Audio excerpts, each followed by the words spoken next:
Alright, welcome back to PC Building Simulator. This is episode 10 of Free Build Extreme. I am your host, JVN. I run the YouTube channel JVN Gaming.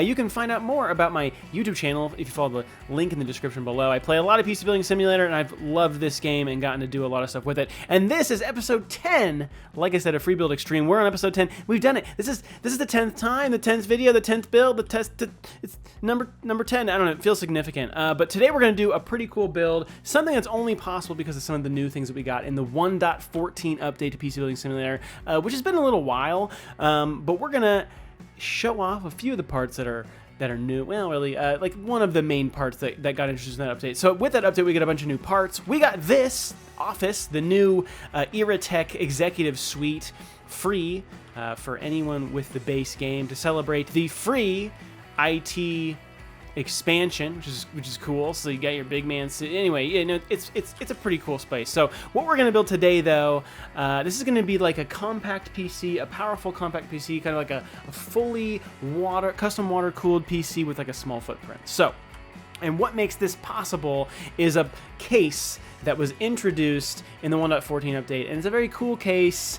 And I'm really excited about it because there aren't a lot of really interesting small form factor cases necessarily out there in the game in general. So anytime we get another one, it's very exciting. So the NR200P from Cooler Master, and we didn't just get one or two of them. We got a whole bunch of them with a bunch of different color variants. So we got a black version, we got like a teal and white, orange and black, we got purple and black, white and pink, you know, solid colors with no glass side panel, lots of cool things. We got this fancy Sakura version with a window or without the window. So there's lots of cool versions. We're going to use one of these today. We're actually going to use the purple window. I'm feeling a black and purple little mini computer with a full custom water loop and sweet specs to match that custom water cooling.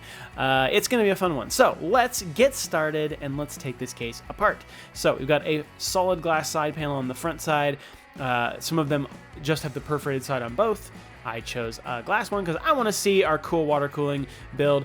We've got some really interesting configuration set up in this case if you want it. You have the ability to put your graphics card down here where you see these 3 slots, or you can do a graphics card up here with the 2 slots.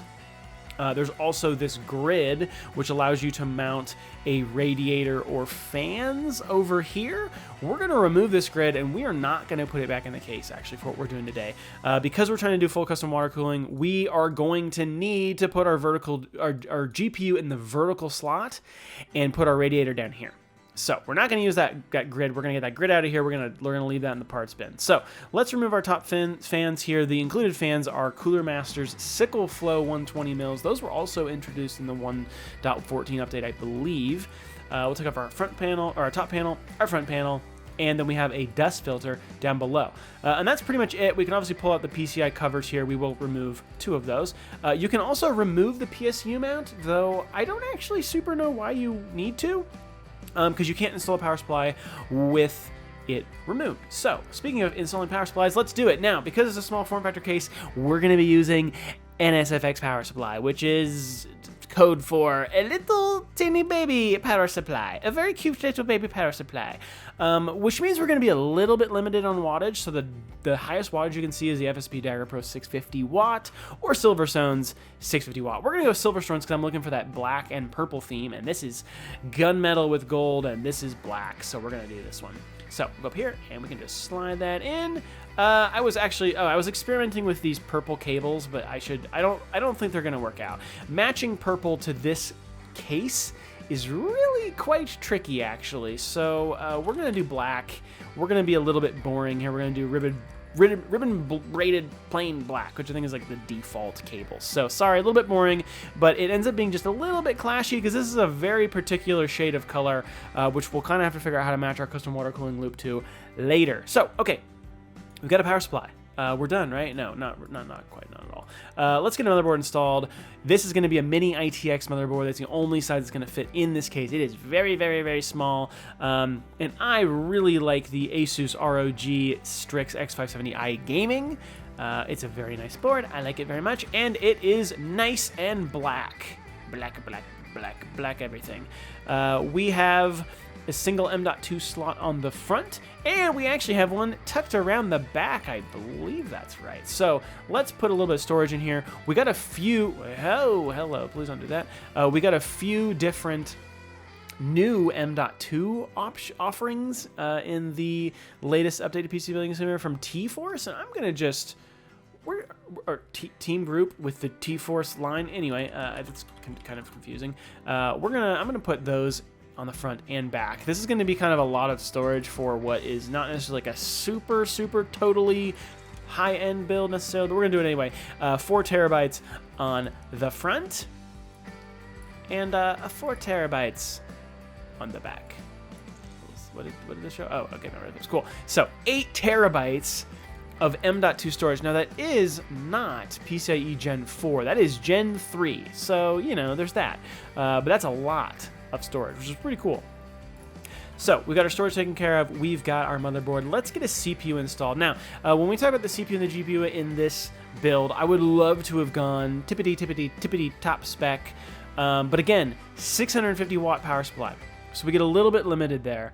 I don't feel super comfortable throwing a 5950X and a 3090 into this build because I just don't think we're going to make it through 3D Mark. So we're going to pull the specs back a little bit, and we're going to leave ourselves a little bit of headroom on power.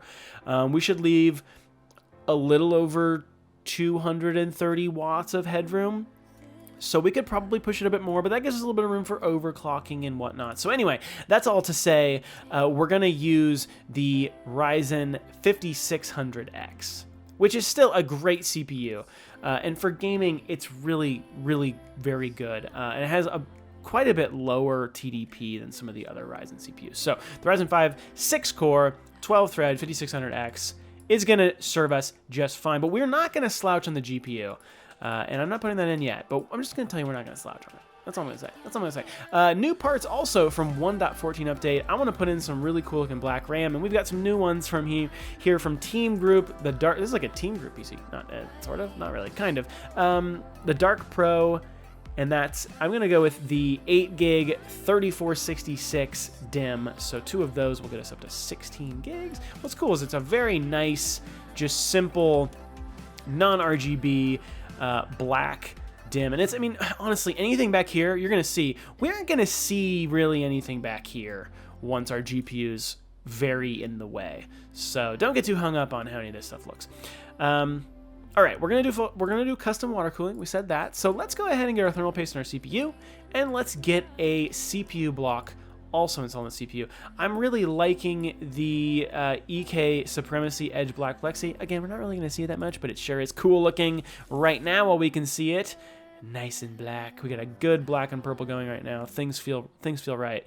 Now, continuing with our water cooling, let's get our radiator installed. So this is where I said we could have put it on that bracket in the front, but then it's going to block our GPU, and we're not going to be able to, there's also going to be a thing with a reservoir here, because the only spot we can mount the reservoir would prevent us from putting a radiator on that vertical bracket that we removed. So basically, we're going to have to put a radiator on the bottom. And I'd love to do a 280 rad from AlphaCool, but I can't. This is only going to support 240, which is still fine. So we'll do a 240 rad from AlphaCool, which is nice. It's nice and black, very sweet looking with those Be Quiet fans. That fits really nicely. I like that very much. I'm very glad that's an option because I think that's the only black fan option there is. So thank you for adding Be Quiet fans on these AlphaCool radiators. It looks so much better than if they were white blades. Now, continuing with our water cooling work, reservoir. We have 2 options. The AlphaCool one is going to leave us no room. Here, let me show you. It's very thick. You see that? So we could get the side panel on, and we are not going to be able to connect our fittings to that side panel. So we're not going to do that one. It's also just a bit chonky. It's not bad. It just looks a little bit chonky. Now, fortunately, we have Corsair's XD3 pump res combo, and it is sleek. Look how much room I have for connecting things. We've got all this room here for graphics card, and fortunately, there is a short enough water-cooled graphics card now that we can do this. But, no, you know what? We're going to put the graphics card in. We're going to do it. It's time. We'll do the fans after. Water-cooled GPUs. All right. A lot of these are way too long. Like 295, no chance. We are clashing hard with our pump res. We have some that get very close but can't quite do it with the reference ones. But fortunately, the Founders Edition RTX 3080 and 3090 are very, very short. They're only 200 millimeters long. The only downside here is that the power connectors are really, really sad. We're gonna do the 3080 because again, I think 3090 is potentially pushing it a little bit. Also, it's a little bit out of balance with our 5600X, so I'm feeling 3080. So we're gonna do the water-cooled 3080, the Founders Edition. Now you think that super small PCB on the Founders Edition card, we're sticking a water block on that, and that's why it's so short. But we get this dorktastic 12-pin to dual 8-pin adapter that NVIDIA insisted was a good thing, and it doesn't look good, but hey, we kind of have to do it. So that's the only downside. It's just a little bit dorky here, though it looks a lot better with black cables than it did with colored power cables there. But there you go. Look how much room we have. I mean, this is a 3080, a water-cooled 3080, and it's so tiny. It fits in this super small little case. We got lots of room, and we got plenty of room to sneak some tubing around between all these things. So we got to connect a CPU, pump res, a radiator, and a graphics card. So there's work to be done. All right, let's see. Let's just go ahead. I guess let's just do some piping. Now I'm gonna go with purple. And I considered, all right, I'm going to do purple rigid. We're going to do purple rigid. The only thing is I'm only going to make the rigid piping look good, like here, because it's the only place we're going to see it. We're not going to see it back here. It doesn't need to look like perfect, but it's going to look good here. So let's go from our graphics card to our CPU. Nice and simple. I don't really care how this looks because, again, we're really not going to see it. So I'm just going to accept that. Looks nice. We went with black fittings from EK, which I think looks super, super good. And then we're going to see what we do coolant-wise to make everything kind of work. Now, out from our CPU, and we're going to go into our Corsair Pemprez combo. Now, this is one where we're going to see this. We're going to see this run. So let's do some work to kind of clean this up a little bit. No, please don't get mad at me. Yep. Okay. A little bit of this. That's not the one I wanted to grab. Okay. And then we'll just clean that up. And everything you see looks quite nice. And actually, I mean, even behind it really does not look bad at all. In fact, let's just clean it up because it's so easy to do. Boom. Nice and simple. Good stuff. Okay, now we're going to go out the pump res combo and down into our radiator. That's a pretty simple run. It's not quite perfectly in line, but it's very close. Very close. And I think we could probably cheat this. I want this to be... Yeah, there we go. Okay, that was close, just I don't want this. Yeah, that's good. That's good. Okay. Actually, I think that might be straight down. I didn't think it was, but... So there you go. So that's looking really clean. And then we're going to go out our radiator and back into our graphics card. I'm going to come up here, so we're going to fill the whole plate from the top side. So this is going to be a little bit of an interesting run. We're going to see a lot more of this. So we have the opportunity to make this look kind of cool. Let's see. Can I go through here? Yes. Can I get rid of this one? Nope. That's going to make things unhappy. Let's do undo there. You know what? Whoa, whoa, whoa, whoa, whoa, whoa, whoa, whoa, whoa, whoa. What did I click? Okay. Let's just bring this back. No, right there. There you go. Thank you. Perfect. Okay, cool. And then we'll just make this look a little bit nicer. Bring that over. Nice and in line. And so all you're going to see from your side is this clean little tube. Boom. Custom water cooling loop in this tiny little case. Sweet. Looks so good. Okay, now let's fill it with coolant, except actually we're going to power the radiator and fans, and you're probably looking at this and thinking, oh no, you don't have anywhere to connect it to the motherboard. Fortunately, once we put our top part on, our top panel back on, and then we put our fans on, which we have to put the panel on first to do. Let's do that. Let's do some case fans. I'm gonna go with Be Quiet Silent Wings 3, 120 mil, just to keep things looking consistent. So we'll go there, and we'll go there, And now those have auto-connected to the motherboard, and now I can daisy chain my radiator into my case fans, and life is good. I panicked a little bit when I built this the first time, and I was a bit concerned. So now, well, things should turn on. Yes, wonderful, good. Okay, I'm gonna go ahead and get an OS installed, get some programs installed, and then I'm gonna do a little bit of benchmarking. I'm gonna see how temps are. I'm really interested to see how temps are gonna be on a computer this small with still pretty solid hardware, and then we'll put the case back together and see how she looks. All right, so we got some software installed and did a little bit of testing here. As far as 3D Mark goes, we've got a 13,066. That's a 14,685 on our RTX 3080 Founders Edition. That's water-cooled, and 8,044 on our 5600X. And temps are surprisingly good. The CPU maxed at 52 degrees Celsius. That's awesome. That's amazing, actually.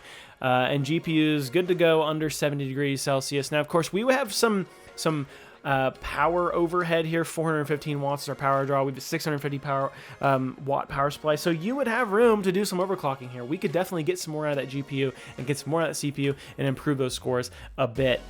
But I'm not gonna do that for now. But this is where it performs basically at stock. Here's what it looks like. I did forget I had to actually put coolant in, so this is just opaque purple coolant, which I think probably looks the best. And then as far as RGB goes, kind of had to like dial it back a little bit. So I wonder actually if I do static for all of these. Does that look? I don't know. The Corsair one's kind of weird. It has like this kind of like vignetted purple glow, and I don't know how I feel about it. But putting the blue on the water block helps because it's very transparent, where this one's more smoked. So you was gonna kind of like play around with stuff a little bit, which is kind of fun. This would probably do better to be a little bit more purpley, brighter, you know, or you could just turn it off, honestly. You could just not have it on. That might be good. It might be better. Yeah, I might like that more. Let's put the case back together. Let's take a final look at our machine that we have assembled here. Our front panel, we've got our perforated rear panel, and our dust filter on the bottom. Zoop, slides right in, nice. And then our glass side panel, we're not going to put that bracket back on. I actually think you could. I think we have room for it, which is pretty amazing. But we're not going to put it back on because it looks too good to hide. There it is, a small form factor, custom water cooled, full custom loop, all in this tiny little package. The NR200P from Cooler Master is such a cool case, and it's got a handsome looking water cooling loop, I'd say. There it is. Hope you all enjoyed. This has been Free Build Extreme episode 10, and once again, I'm your host, JVN, from the YouTube channel JVN Gaming. Thank you so much for watching. If you want to see more videos of Free Build Extreme, be sure to subscribe to the official PC Building Simulator YouTube channel, and I'll see you in the next one. See ya.